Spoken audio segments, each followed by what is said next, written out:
mais um Saúde é Vida, começando ao vivo aqui na programação da TV Câmara Campinas. E hoje nós vamos falar sobre as campanhas Fevereiro Roxo e Laranja. Inclusive, você pode participar do Saúde é Vida mandando perguntas para o nosso WhatsApp.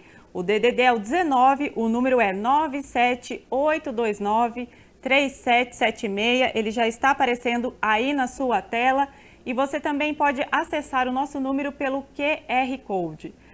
Para abrir o nosso programa de hoje, eu vou começar falando sobre a campanha Fevereiro Roxo, que traz a importância da conscientização para 3 doenças: o lúpus, o Alzheimer e a fibromialgia. Só que hoje nós vamos abordar aqui somente sobre o Alzheimer, mas você pode conferir tudo sobre o lúpus e a fibromialgia no quadro Saúde Agora. É só ir lá no YouTube da TV Câmara Campinas e acessar, que o conteúdo está todo disponível para você lá nesse endereço. O diagnóstico da doença de Alzheimer, ele é fundamental na jornada de cuidado de pessoas e familiares envolvidos, né?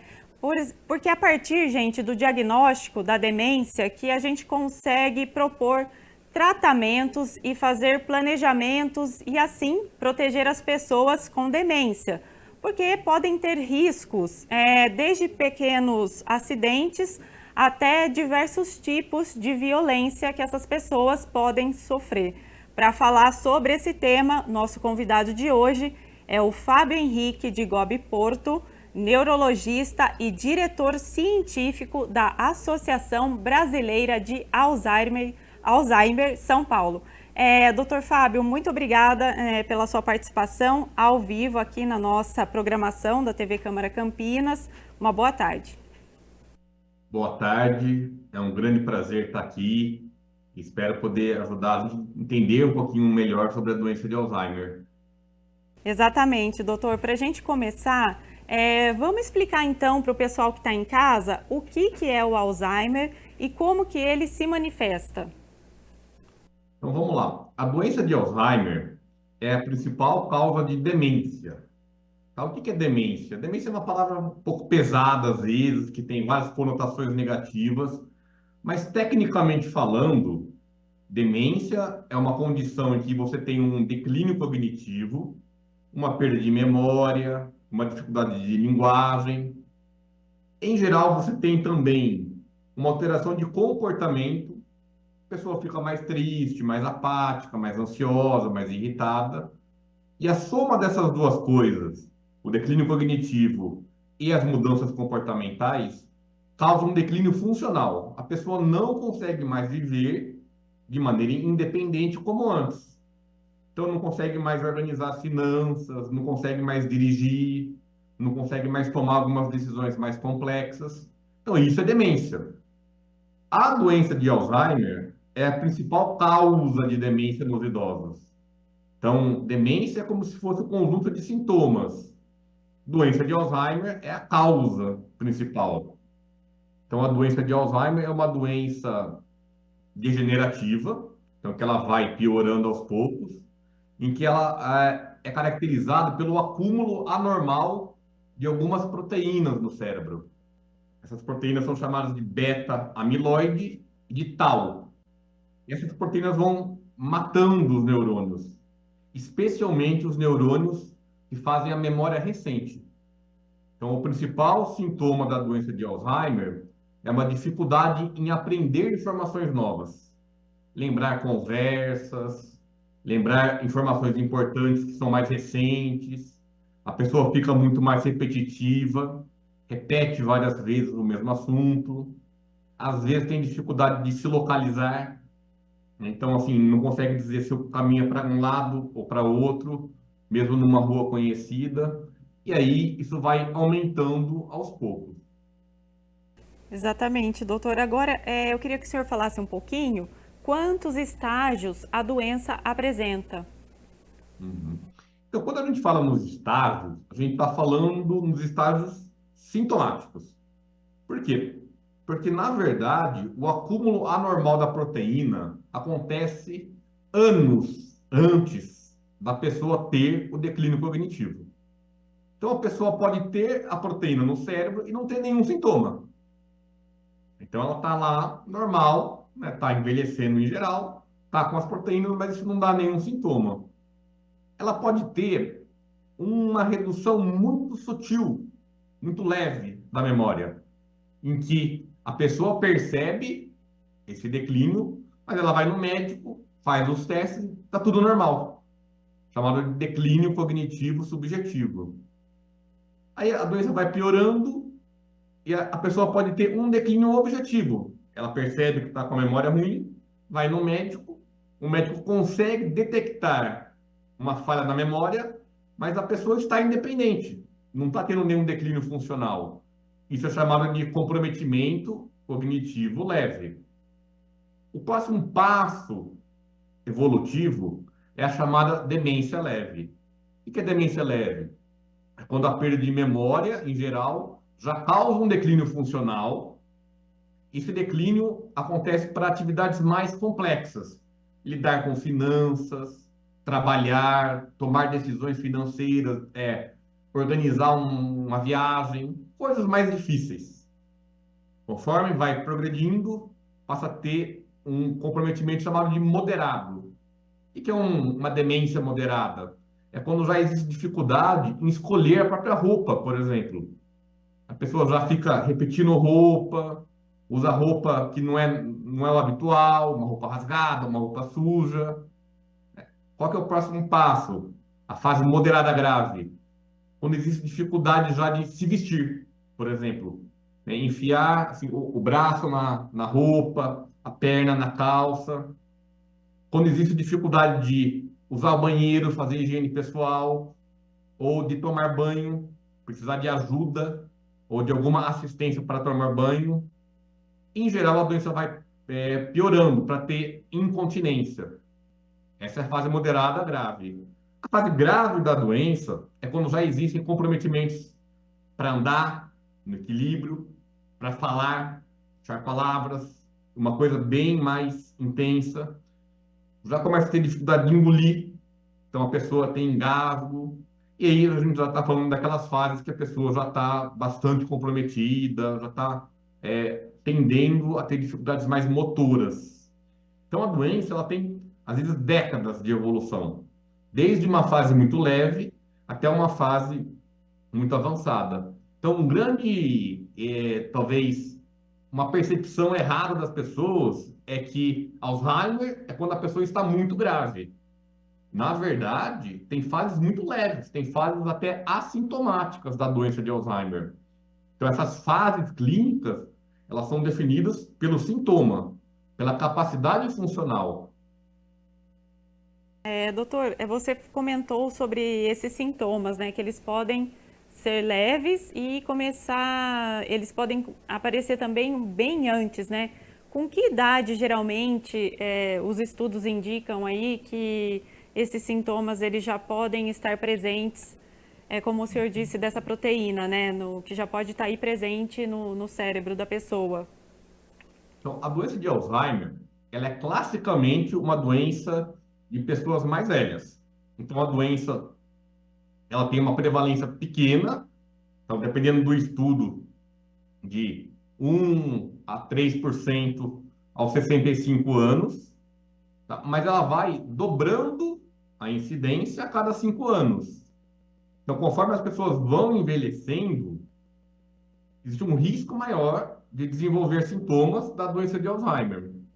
Ao ponto que, se você pegar alguns estudos de pessoas muito idosas, com 80, 90 anos, você vê que a prevalência, quer dizer, o número de casos, chega a 40% às vezes.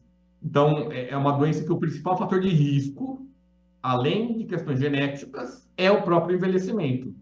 Então, a idade é um grande risco, é um grande fator de risco para a doença de Alzheimer.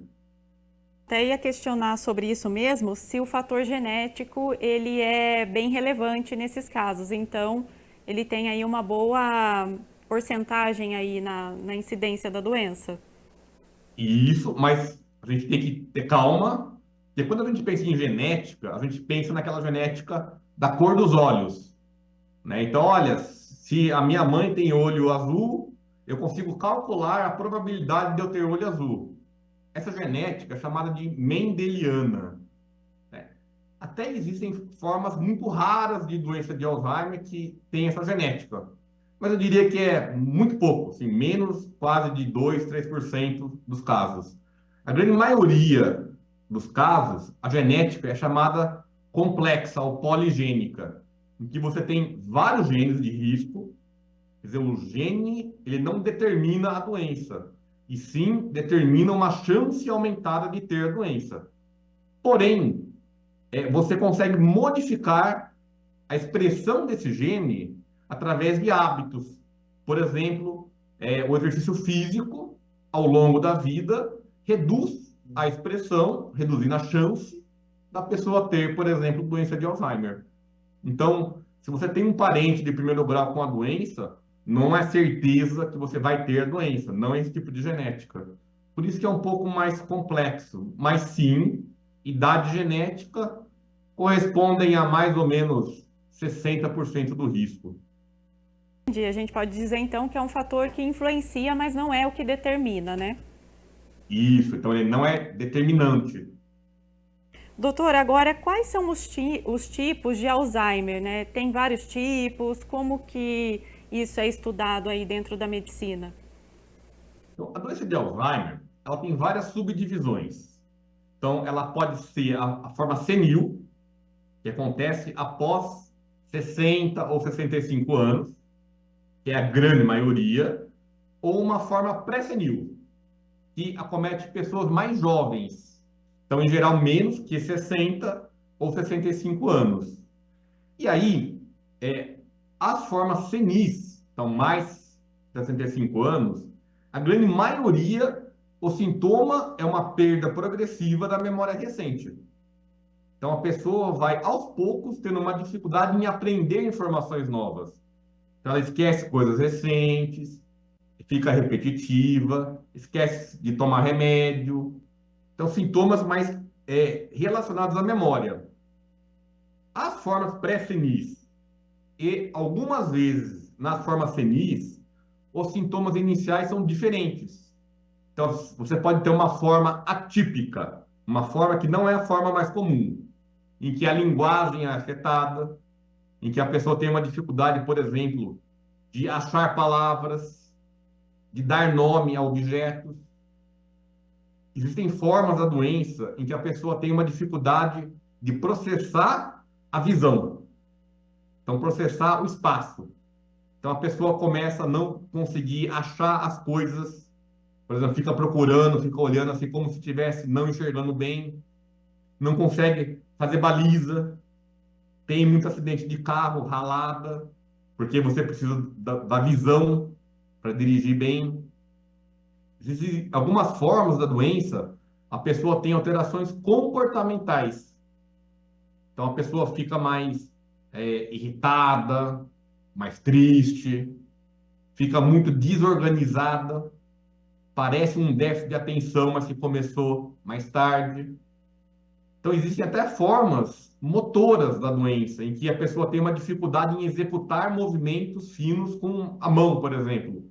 Não consegue cortar com garfo e faca, fica com a mão desajeitada, né? O nome técnico disso é apraxia. Então, a doença de Alzheimer, ela é muito heterogênea, ela tem várias formas, mas, disparadamente, a forma mais comum é uma perda progressiva da memória recente. Doutor, eu até já ouvi dizer, né, não sei se isso é verdade ou não, que quando uma pessoa tem o Alzheimer, algumas características dela ficam acentuadas, por exemplo, de personalidade.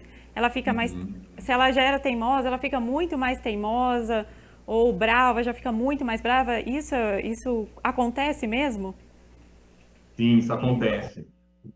Por que que a gente controla o nosso ímpeto, nosso comportamento?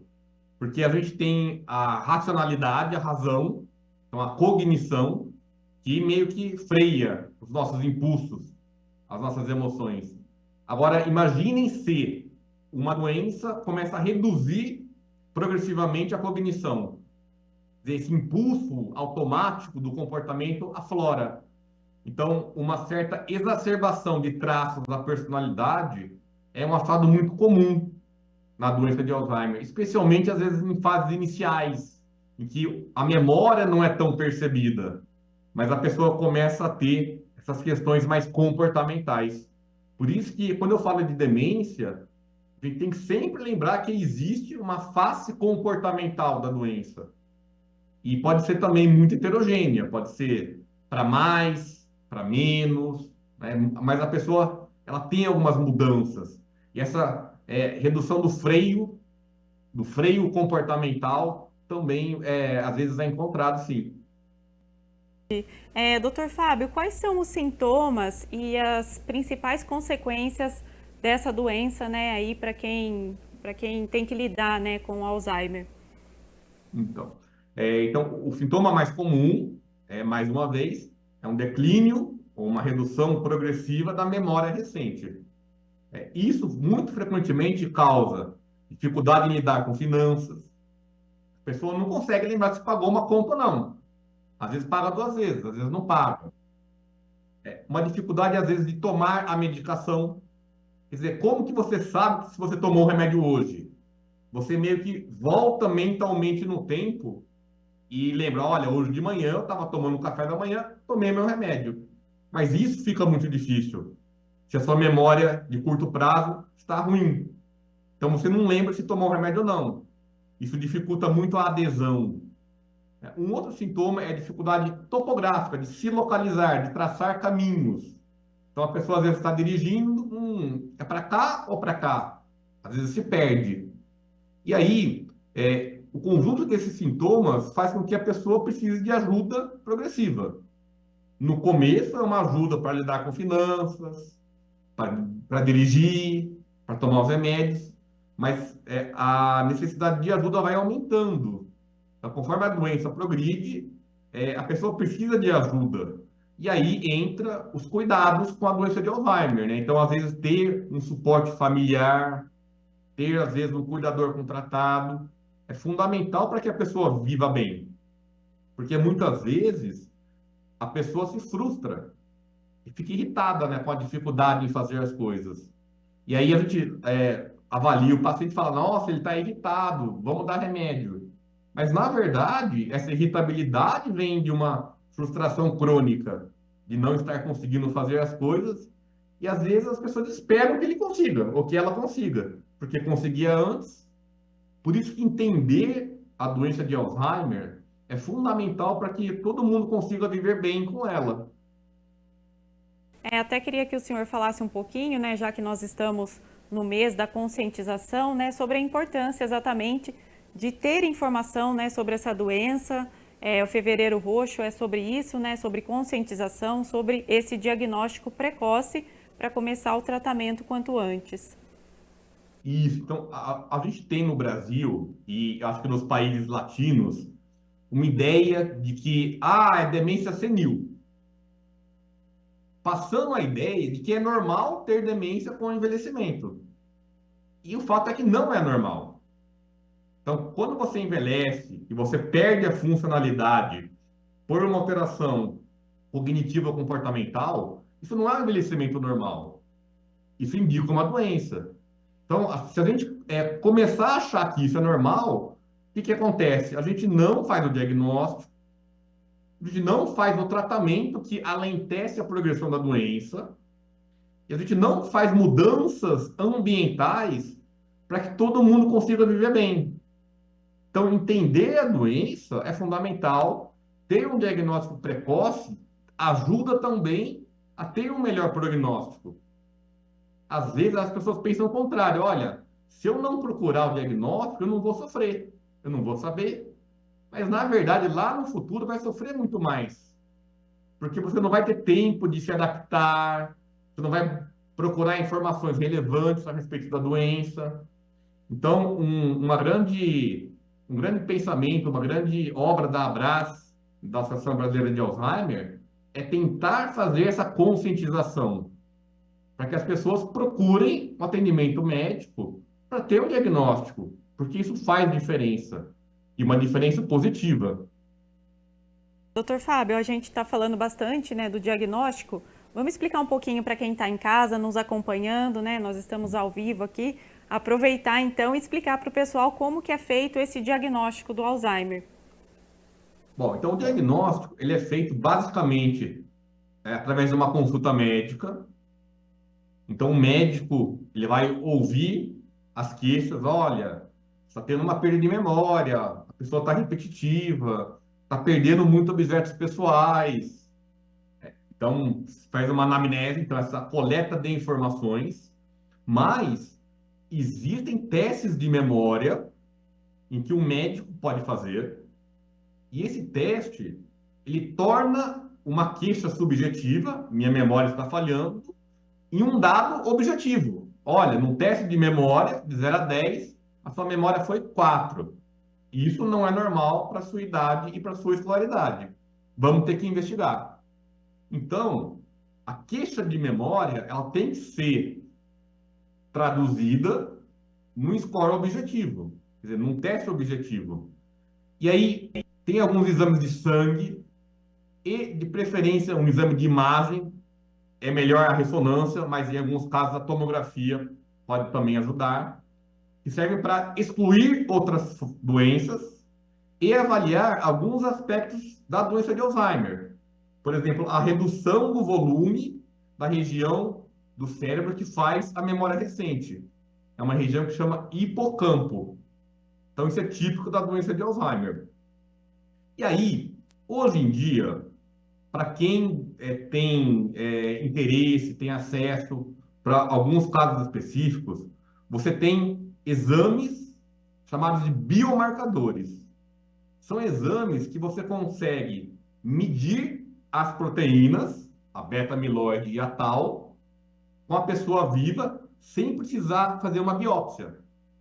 Temos exames de sangue, temos exames de imagem, temos alguns exames de líquor, que é aquele exame como se fosse um procedimento de hack, em que você tira o líquido que percorre a coluna e tem contato com o cérebro. E esses exames você consegue ter certeza do diagnóstico. Tá? Então, o diagnóstico de doença de Alzheimer, ele é clínico, ele envolve alguns exames laboratoriais e você pode ter graus de certeza. Mas, com uma anamnese, com um teste de rastreio cognitivo e um exame de imagem, ressonância ou tomografia, você já consegue, muitas vezes, ter um diagnóstico e tratar. Quer dizer, isso é mais acessível para todo mundo. Doutor, chegou uma pergunta aqui pra gente, aqui no estúdio, e a pessoa está com uma dúvida. Ela quer saber se é possível alguns medicamentos desencadearem aí uma doença de Alzheimer. Então, o que acontece? Na doença de Alzheimer, existe uma redução de um neurotransmissor, que é fundamental para a memória, que chama acetilcolina. Tanto que o tratamento atual da doença de Alzheimer envolve alguns remédios que aumentam a acetilcolina. Porém, tem alguns remédios que reduzem a acetilcolina. Alguns remédios para dormir, alguns remédios antidepressivos, alguns remédios para incontinência urinária. E aí, muitas vezes, a pessoa que já tem a doença numa fase muito leve, quando toma um remédio desses, os sintomas aparecem. Então, fica a ideia, o remédio me causou Alzheimer. Na verdade, o remédio desencadeou ou aflorou os sintomas. E aí, evitar esses remédios também é parte do tratamento. Quer dizer, não dá para você dar um remédio que faz mal para a memória se a memória da pessoa já está ruim. Por isso que ter o diagnóstico, muitas vezes, faz com que os médicos mudem os remédios para remédios mais seguros em relação à cognição, ao comportamento. Exatamente, até para não afetar um quadro que a pessoa já tenha ou para não desencadear aí um novo quadro de doença, né? Isso. Então, alguns Doutor, remédios causam desequilíbrio, aí, risco de queda, né, é um grande problema nessa população. Então, tem que ter muito cuidado. E o diagnóstico faz isso, com que as pessoas tenham cuidado com as medicações. sim, exatamente. Agora, doutor, vamos falar um pouquinho então sobre como que é feito o tratamento para essa doença. Uhum. Então, o tratamento ele envolve duas grandes vertentes. Uma é a medicação. Então, para cada fase da doença, você tem uma medicação específica. Para a fase leve, remédios que aumentam a acetilcolina. Para a fase moderada, uma medicação que reduz a toxicidade, né, que acontece nessa fase. Você sempre tem medicações que tratam os sintomas comportamentais, tristeza, apatia, irritabilidade, insônia. Então, você tem medicação que consegue atenuar os sintomas e alentecer a progressão. Quer dizer, a doença piora mais devagar. Pode parecer pouco, mas em 5 anos a diferença é grande. Quer dizer, você consegue alentecer, fazer com que a pessoa fique numa fase leve por mais tempo. Ficar numa fase mais leve é viver melhor, é qualidade de vida. A outra vertente são tratamentos não medicamentosos, fisioterapia, estimulação cognitiva, exercício físico, terapia ocupacional, né, sono, né? Então, aí tem uma série de tratamentos que a pessoa pode fazer que também podem ajudar na progressão dos sintomas e tem um benefício sintomático. A pessoa vive melhor, se sente melhor. Então, o tratamento ele é conjunto, remédio e terapias não farmacológicas. Doutor Fábio, a gente falou do fator genético, né? E o Alzheimer, ele é mais recorrente em homens, né? Ou mulheres? Existe essa diferença aí no gênero, né? Sim, Na sim. incidência da doença. A chance de ter Alzheimer é um pouco maior nas mulheres, né? E a gente não sabe exatamente, com 100% de certeza, por que que acontece. Algumas teorias, as mulheres vivem mais, né? Mas uma teoria que eu acho que tem bastante relação com a genética da doença de Alzheimer, ela tem a ver, uma das interações é hormonal. Então, as mulheres que têm o gene de risco na fase pós-menopausa, elas têm um aumento da expressão e isso causa um aumento do número de casos. Então, se você pegar em pessoas mais jovens, é quase igual homem e mulher. Mas, então, quando as pessoas vão envelhecendo, talvez essa mudança hormonal da menopausa aumente a chance das mulheres terem doença de Alzheimer. Tá? Então, mas isso daí não é uma coisa que a gente pode afirmar com 100% de certeza. Então, entre as causas, né, além da genética, estaria também essa questão hormonal e o estilo de vida, doutor, também influencia, né, como o senhor havia comentado um pouco antes. Sim, então, uma ideia que, às vezes, quando eu falo que o risco é a idade genética, fica o pensamento, então eu não posso fazer nada. Isso não é verdade. Grande parte do risco da doença de Alzheimer é modificável. A gente consegue modificar. Então, envolve, desde na infância, uma boa educação. Então, baixa escolaridade é um fator de risco para a doença de Alzheimer. Privação sensorial, não ouvir direito, não enxergar direito. Por isso que quem tem perda visual, perda auditiva, tem que usar óculos, tem que usar aparelho, porque isso faz diferença. Fatores de risco cardiovasculares, pressão alta, diabetes, colesterol, sedentarismo, tabagismo, obesidade. Quer dizer, isso causa lesões vasculares no cérebro. Se você tem a proteína da doença de Alzheimer mais a lesão vascular, é mais fácil você ter demência. Tá? Alguns riscos mais recentes, depressão, tá? Especialmente na terceira idade, aquela que começa na pessoa mais velha, exposição à poluição ambiental. Então, a gente que mora em grandes cidades é um fator de risco difícil, né? Então, alimentação, especialmente aquelas comidas mais industrializadas, né? Isso é um fator de risco. Isolamento social, não ter contato com outras pessoas, A pandemia mostrou isso, como foi ruim para as pessoas ficarem isoladas. E esses riscos são modificáveis. E isso pode reduzir até 40% do risco, que não é um número desprezível. Doutor Fábio, para a gente começar a encerrar aqui a nossa conversa, né? Tem formas de prevenir a doença e para quem, né? Aqueles pacientes que já convivem com essa doença, até mesmo os familiares, né? Como conviver com isso da melhor forma possível? As suas orientações, né? Então, a prevenção da doença de Alzheimer, ela começa na infância, quer dizer, oferecendo uma educação de qualidade para a população. Ela passa para a vida adulta jovem, evitar sedentarismo, obesidade, tabagismo, tratar bem pressão alta, colesterol, controlar a glicemia, estimulação cognitiva, então aprender sempre coisas novas, aprender uma outra língua, estimular o cérebro, né? Convívio social, então evitar isolamento, tratar privações sensoriais, a visão e a audição. Então, ao longo da vida, você vai prevenindo a doença de Alzheimer. Então, a gente pensa assim, quando eu chegar com 70 anos, eu vou começar a fazer Sudoku. E palavra cruzada, para prevenir o Alzheimer. Provavelmente já é tarde, né? Ao longo da vida, você deveria ter feito coisas saudáveis. E não é nada de muito especial, é levar uma vida saudável, né? E aí, é claro que se você começar a fazer aos 70 anos, ainda dá tempo.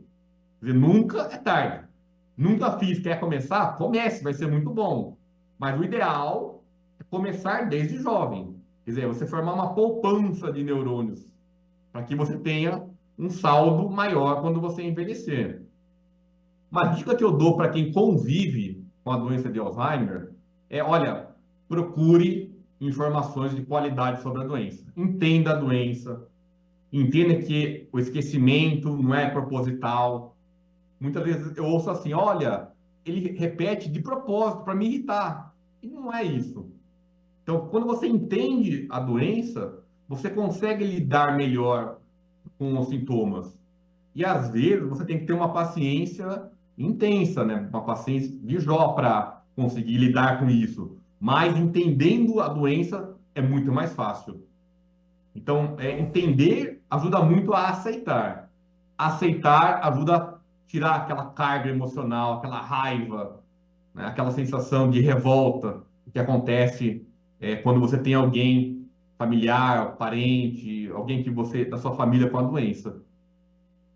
Doutor Fábio, eu agradeço muito a sua participação ao vivo aqui conosco no Saúde é Vida. Muito obrigada pelas suas informações. Eu agradeço o convite e espero que tenha ajudado a entender melhor a doença de Alzheimer. Muito obrigado. Com certeza ajudou muito. Acredito que o pessoal de casa aí deve ter ficado bem satisfeito. E no próximo bloco, o tema será sobre o Fevereiro Laranja, que é a campanha dedicada à conscientização sobre a leucemia. Nós vamos para um rápido intervalo e já voltamos.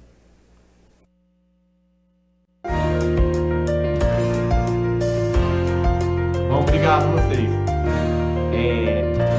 Tem algum lugar...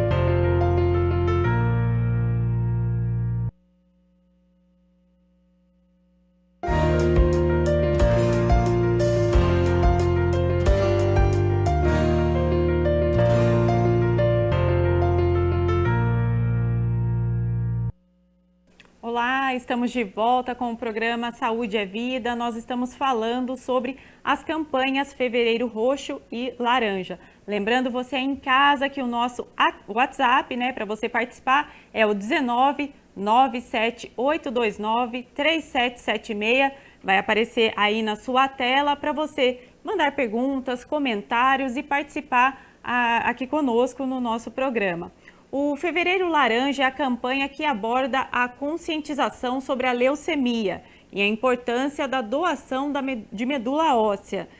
A leucemia mieloide aguda, por exemplo, se tornou aí palco das atenções no Brasil, chegando a ficar em terceiro lugar no ranking do Google das palavras em alta, depois que a influenciadora Fabiana Justus revelou ter sido diagnosticada com a doença. O INCA, que é o Instituto Nacional de Câncer, prevê 11.540 casos de leucemia por ano até 2025. E sobre esse assunto eu vou conversar com a Jamile Cunha, que é hematologista do Grupo Sonhe. Jamile, muito obrigada pela sua participação ao vivo na programação da TV Câmara Campinas, aqui no nosso programa no Saúde é Vida. Boa tarde.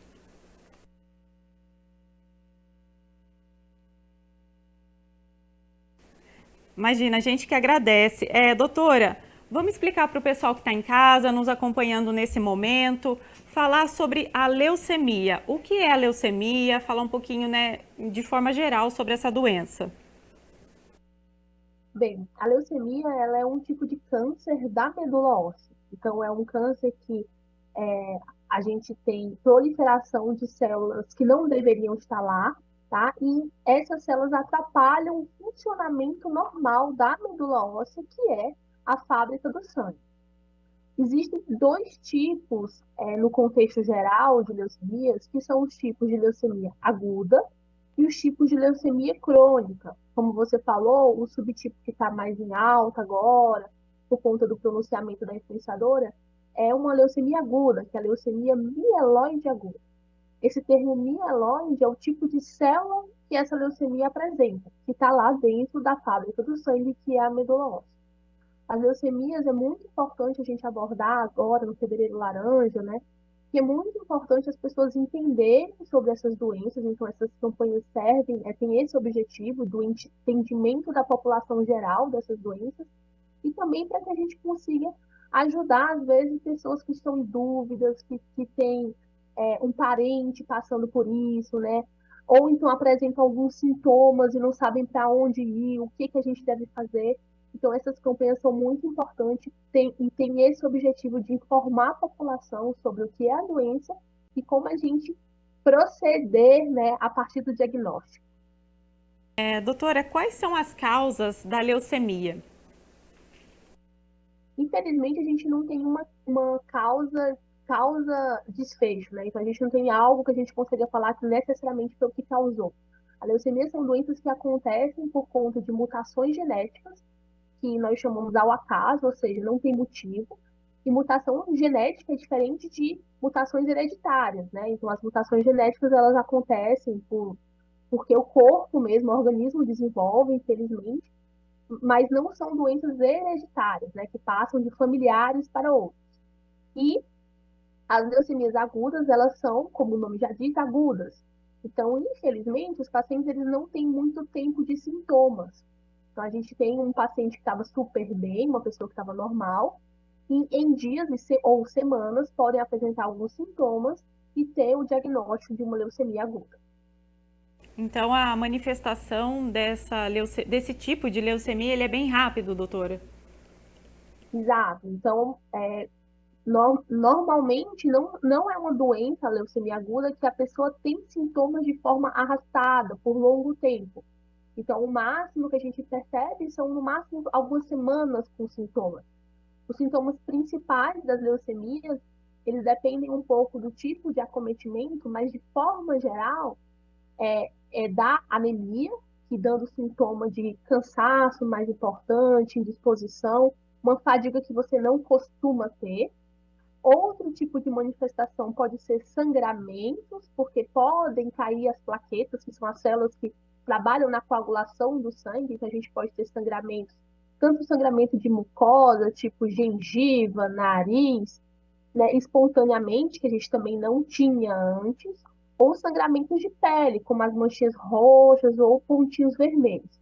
Então, todos esses sintomas que aparecem de forma aguda, é importante que se procure o atendimento médico, seja ele de urgência ou ambulatorial, para a realização de hemograma, e no hemograma ter características que podem direcionar o médico a pensar em leucemia aguda.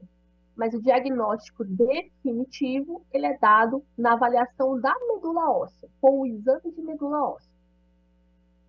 Doutora, é possível prevenir os casos de leucemia? Você disse que as causas elas não são definidas, mas então como que a gente trabalha nesse sentido da prevenção? Infelizmente, nós também não temos prevenção, pois, como é uma doença associada a alterações genéticas ao acaso, a gente também não tem fatores de risco relacionados. Claro que alterações genéticas associadas a câncer levam em consideração, como um todo, os nossos hábitos de vida. Então, manter hábitos saudáveis protege a gente, né, a população, a tipos de câncer, no geral, mas infelizmente não temos relação causa e efeito com leucemia. Doutora, no caso da leucemia, né, eu estava lendo que são 12 tipos diferentes, mas você falou de dois, né, que são aí os principais. Eles são os casos mais incidentes na população? Você poderia explicar um pouquinho? Tá, então, na verdade, a gente falou de dois subgrupos de leucemia, então a gente tem leucemias agudas e crônicas, e dentro dessas leucemias agudas e crônicas, nós temos o tipo de célula que é acometida. Então, a gente tem uma classificação mundial de saúde que classifica essas leucemias de acordo com o tipo de célula. É uma classificação um pouquinho mais complexa, mas, com nomes não muito fáceis, mas, por exemplo, temos a leucemia mieloide aguda, temos a leucemia linfoblástica aguda, temos a leucemia mieloide crônica, a leucemia linfocítica crônica, a leucemia de célula dendrítica. Então, vai falar de acordo com o tipo de célula que é acometida. Mas os grandes subgrupos são as leucemias agudas e crônicas, e a depender da célula, a gente tem um nomezinho mais. Eu brinco com os pacientes, que é o nome e o sobrenome da paciente, da doença e o nome do meio. Então, a gente tem esse tipo de classificação que o exame da medula óssea, como a gente conversou, dentro do exame da medula óssea, a gente tem um tipo de exame que classifica para a gente qual é a célula que foi acometida. E com relação ao tratamento, né, doutora? Dependendo aí do tipo de leucemia, o tratamento ele vai ser diferente? Como que isso funciona? Sim, dependendo do tipo de leucemia, o tratamento é diferente, mas de forma geral, as leucemias agudas, elas se baseiam em tratamento com quimioterapia, e a depender da resposta da leucemia aguda ou do subtipo dessa leucemia ao diagnóstico, a gente também lança mão do transplante de medula óssea.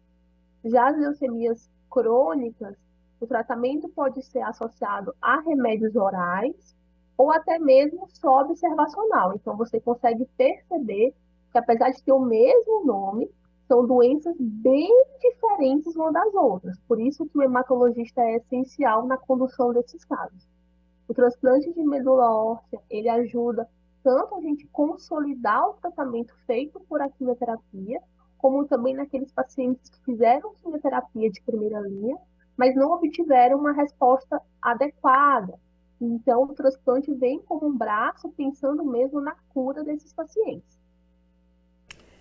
Doutora, agora vamos falar um pouquinho, né? Qual que é a importância, então, dessa campanha, né, do Fevereiro Laranja, no caso do diagnóstico precoce e também no tratamento, né? Porque tendo o tratamento adequado, isso deve melhorar a qualidade de vida da pessoa, né?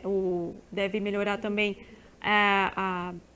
o tratamento em si mesmo da doença, né? De não progressão da doença. Sim. As campanhas, né, dos meses e tudo isso, principalmente o Fevereiro Laranja, falando um pouquinho de leucemia, como a gente comentou no começo, é muito importante. Primeiro, pensando em diagnóstico. Quando eu devo procurar o médico? Quando eu devo pensar em leucemia? Por incrível que pareça, a gente também faz essa conscientização para médicos que não são hematologistas, porque às vezes os médicos também, como são doenças um pouco mais específicas, um pouco mais raras, outros especialistas não conhecem tanto. Então, a gente faz um, um trabalho de conscientização para a população, mas também para os profissionais de saúde. E o segundo objetivo das campanhas é dar apoio àqueles pacientes que estão passando por isso e para os familiares deles. Então, às vezes, a gente conversando sobre o assunto, dividindo experiências, deixa os pacientes mais seguros, mais orientados, né, mais empoderados da sua própria saúde.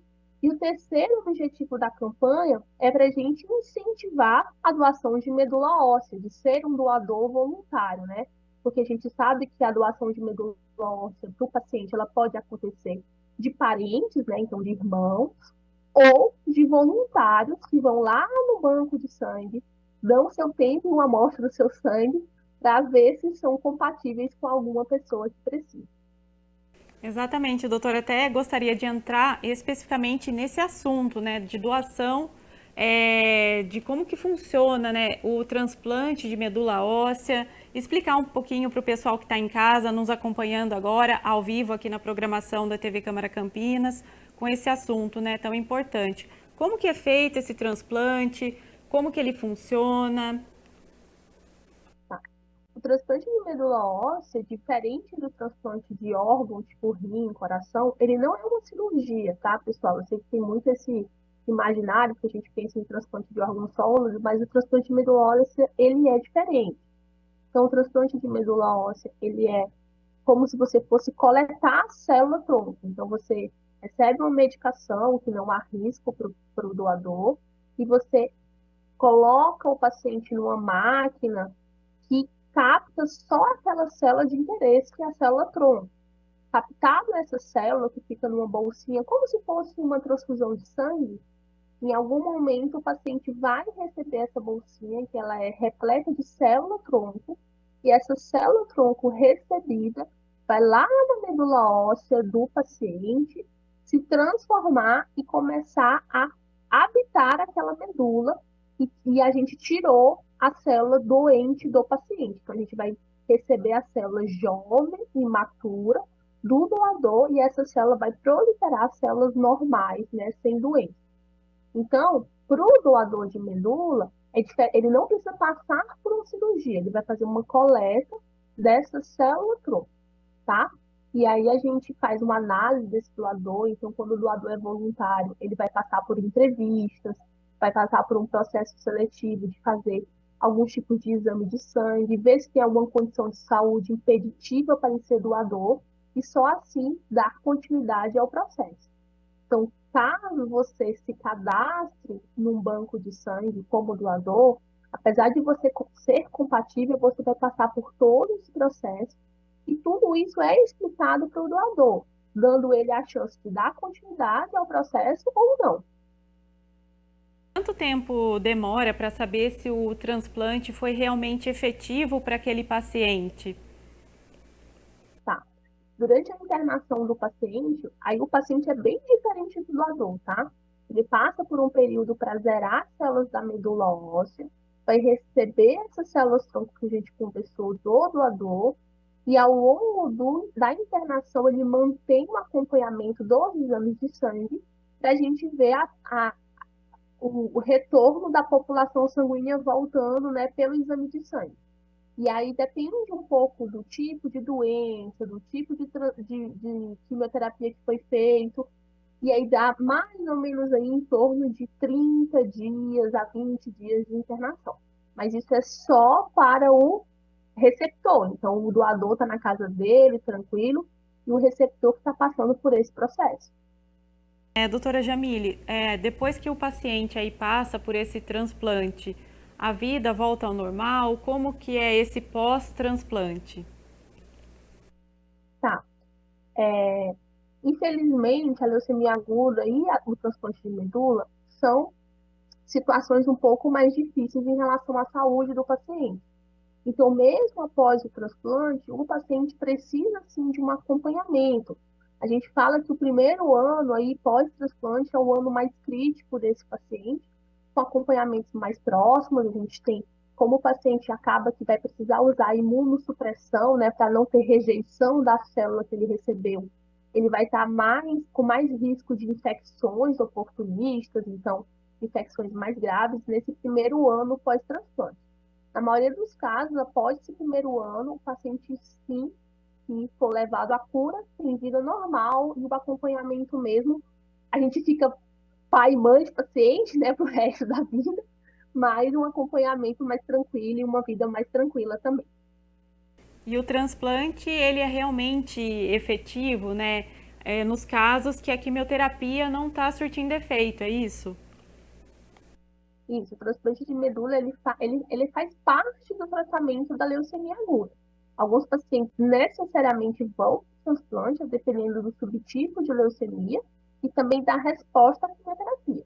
Tem alguns pacientes que têm um risco um pouquinho menos grave, digamos assim, que a gente faz essa análise de acordo com a genética da leucemia do paciente, que podem até não ir para o transplante de primeira linha. Mas caso há uma má resposta à quimioterapia, 100% dos pacientes vão sim para transplante de medula. Doutora, demora muito para o paciente conseguir o transplante? Você que trabalha com isso, né, diariamente, como que isso funciona na prática mesmo? Tá. Atualmente, como a gente tem alguns outros subtipos de transplante, então a gente tem o subtipo de transplante aparentado, que é 100%, né, de irmãos. A gente também hoje lança mão em alguns centros de transplantes que são 50%, então de parentes também, mas 50%, até 50%. E tem o transplante de doadores voluntários, né, que é o não aparentado. Então, e tem o transplante também de células de cordão umbilical. Como hoje a gente tem algumas outras opções, as tecnologias estão mais avançadas e os centros estão mais avançados, a gente acaba lançando mão desses doadores alternativos, que não necessariamente só doadores 100% e voluntários. Mas, para aqueles pacientes que não têm nenhum tipo de doador aparentado, então, situações de pessoas que não conhecem a família biológica, enfim, infelizmente a gente tem aí um tipo de espera e é um pouco, não posso falar sorte, mas é um pouco dependendo do tipo genético da pessoa. Então, por exemplo, vou dar um exemplo. Pessoas que têm raças tipo indígena ou japoneses, que não têm tanta miscigenação, costuma ser um pouquinho mais difícil porque não teve tanta mistura genética. Porque a associação de encontrar um doador é encontrar uma pessoa compatível, né, geneticamente. Doutora, vamos falar então, para quem está em casa, se interessou, quiser ajudar alguém, né? Eu acho que é importante a gente reforçar como que funciona dar um serviço aqui mesmo sobre a doação. Quem pode doar, como fazer isso? Tá.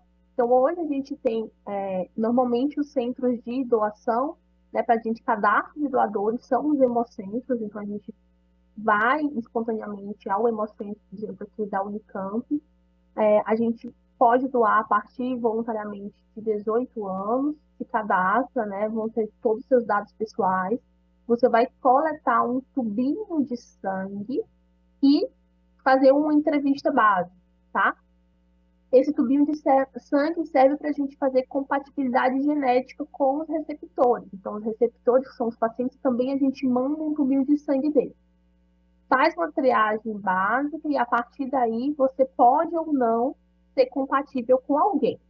Essa compatibilidade pode acontecer, né, depois de muitos anos que você foi lá colocar seu sangue para ser doador voluntário. Então, é muito importante relembrar que precisa sempre atualizar os dados lá onde você foi cadastrado. Pois, né, às vezes, depois de 5 anos, você já mudou de endereço, mudou de telefone, e o banco de doadores precisa conseguir entrar em contato com você, caso você seja, né, compatível com algum paciente. A idade mínima é 18, é isso? Isso. Tem alguma questão relacionada a peso, altura? Precisa fazer algum tipo de dieta? Isso, em relação ao peso, normalmente isso é mais relacionado à doação de sangue. Mas normalmente a gente indica acima de 50 quilos, tá? Mas em relação à dieta, é porque quando você vai se cadastrar como doador, você não vai fazer uma coleta de doação de sangue. Você vai cadastrar um tubinho de sangue pequeno, que nem sangue de exame de sangue, tá? Um tubinho pequeno. É diferente de você ser doador de sangue, que aí você precisa de todo um preparo de dieta e tudo isso. Caso você seja selecionado, aí sim vamos dar andamento às demais ações, né? Fazer uma nova entrevista, ver sorologias, enfim, alguns outros passos. Então é bem simples, né, doutora? Para quem está interessado em fazer essa doação, não tem nada de complicado, né? Não, é bem simples, só ter, né, altruísmo, boa vontade, ir lá, dar o seu tempo, um pouquinho do seu sangue. É diferente da doação de sangue, então não precisa ter medo da agulha, porque você vai coletar como se fosse um exame laboratorial, e dar os seus dados pessoais. E pode aí salvar muitas vidas, né? Sim. E o mais importante é aquilo que a gente conversou. Uma hora feito esse cadastro, você vai sempre estar no banco de doadores. Então, pode ser que você não seja um candidato agora, mas você seja um candidato posterior. Por isso que, posteriormente, você vai novamente passar por uma entrevista, ver se você tem algum impeditivo, porque pode ser que você tenha, né, infelizmente, desenvolvido uma doença que não permita você ser doador. Então, uma vez feito, você vai estar sempre nesse banco de doadores. Agora, doutora, eu queria reforçar com você sobre a importância, né, das pessoas se atentarem aí ao que o corpo tá mostrando, né, e cuidar da saúde mesmo, porque como a gente falou, né, nesse caso de câncer não tem uma prevenção, mas a gente sabe que os outros tipos de câncer, eles podem ser sim, né, prevenidos. Sim.